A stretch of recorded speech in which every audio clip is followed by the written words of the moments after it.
Is Pope Francis hawking a prayer that guarantees material wealth? Today is Thursday, January 30th. From Ave Maria Radio, this is Michigan Mornings.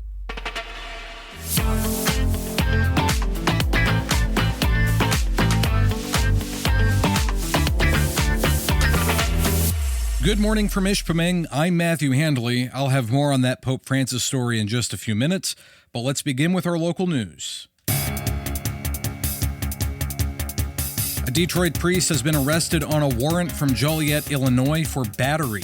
50-year-old Father Carlos Martins is accused by a teenage girl of asking about her hair and then using it to floss his teeth at St. Paul the Apostle Church in Illinois back in November. He also allegedly then sat behind her and made a growling noise. Father Martins is a celebrity exorcist who is on a tour with a relic of St. Jude. He was removed from active ministry by the Companions of the Cross, the Canadian order that he is a part of. He was arrested Monday and released on a notice to appear. In November, the Diocese of Joliet told the Pillar that according to its policies, the allegations against Father Martins were, quote, boundary issues and not sexual misconduct. His attorney claimed at the time that the priest was, quote, building rapport with the children. Head Start programs in Michigan were temporarily closed on Wednesday due to confusion over federal funding after an executive order by President Trump froze some funds. Capital Area Community Services announced the closures on Tuesday, leaving parents and staff frustrated and uncertain. The closures occurred because CACS could not access its funding, prompting temporary layoffs, but some facilities remained open due to other funding sources. The confusion was resolved when the executive order was rescinded yesterday afternoon, and CACS confirmed it could access the necessary funds. By yesterday morning, CACS announced that all programs would reopen today, and the temporary layoffs were lifted. A new proposal from Michigan House Republican Bryan Posthumus seeks to require voters to provide proof of U.S. citizenship when registering to vote. While the proposal is unlikely to pass the legislature, conservatives are planning to petition to place it on the 2026 ballot. The amendment would require newly registered voters to verify their citizenship and also mandate ongoing verification of the state's voter rolls, potentially removing non-citizens. It would also introduce stricter voter ID requirements, including allowing voters without IDs to present one within 6 days of the election for their votes to be counted. Critics argue the proposal could disenfranchise some eligible voters and create unnecessary barriers, pointing out that non-citizen voting is rare. And Stellantis is issuing a notice that they want employees back in the office 5 days a week starting March 3rd. The automaker sent an email saying the CTC complex in Auburn Hills reopened in September 2022. They have not detailed which departments are involved or how many employees are affected. This is Michigan Mornings. Now this.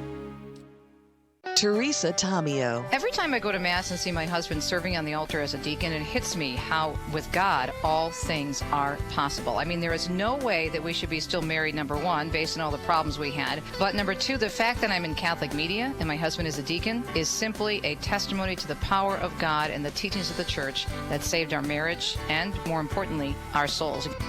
Catholic Connection is coming up at 8 a.m. here on Ave Maria Radio. Today in Detroit, we can expect mostly sunny skies with a high near 43. Tonight, rain is likely after 1 a.m., with temperatures holding steady around 37. Tomorrow, rain is likely before 4 p.m., and then we can expect rain and snow into the evening with a high near 39. Winds pick up, gusting to 18 miles per hour. Snowfall will be light, less than half an inch as possible. Saturday, partly sunny with a high near 29. Sunday, cloudy again with a high near 42. Today in Saginaw, we'll have mostly cloudy skies to start. It'll gradually become sunny, and our high will be 41. Tonight, we have a chance of freezing rain between 1 and 2 a.m., then rain after 2 a.m. with a low of 29. Tomorrow, rain is likely before 1 p.m., then we can expect a mix of rain and snow with a high near 36. On Saturday, we'll have partly sunny skies with a high near 28, and on Sunday, we'll have a chance of snow before 1 p.m. Our high will be near 41.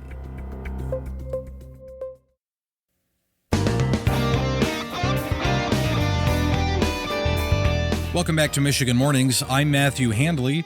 Was Pope Francis hawking a prayer that guarantees material wealth, or is it an AI deepfake? Dr. Marcus Peter discussed this with Michael Dougherty on Ave Maria in the afternoon. I was on YouTube, and this advertisement popped up, and I recognized, of course, instantly the Holy Father. And the first thing that I saw as I was listening is that he was speaking flawless English. Mm-hmm. And that struck me as unusual, because I've heard him many, many times in person. And I was in Rome this summer, so I attended a few audiences when I was there with my family. So I know what he sounds like, and I've seen him online. And so it was first the English that got me going, and then listening to the content, which was profoundly disturbing. Mm-hmm. So on the one hand, it looks like the Holy Father is speaking about a particular prayer.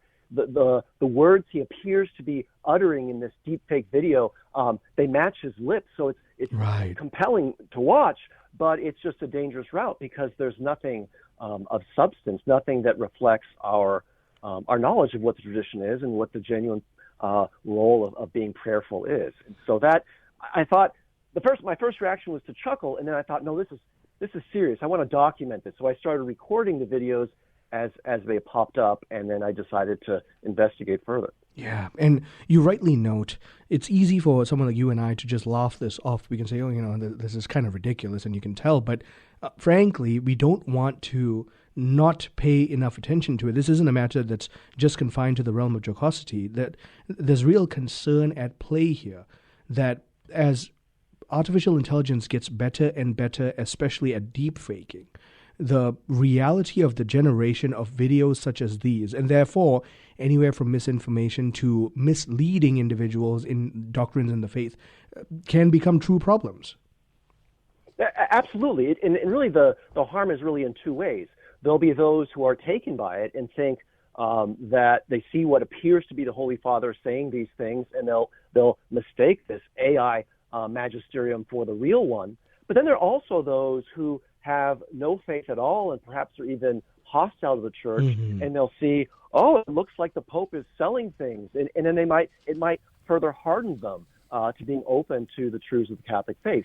So I think there are two forms of harm here.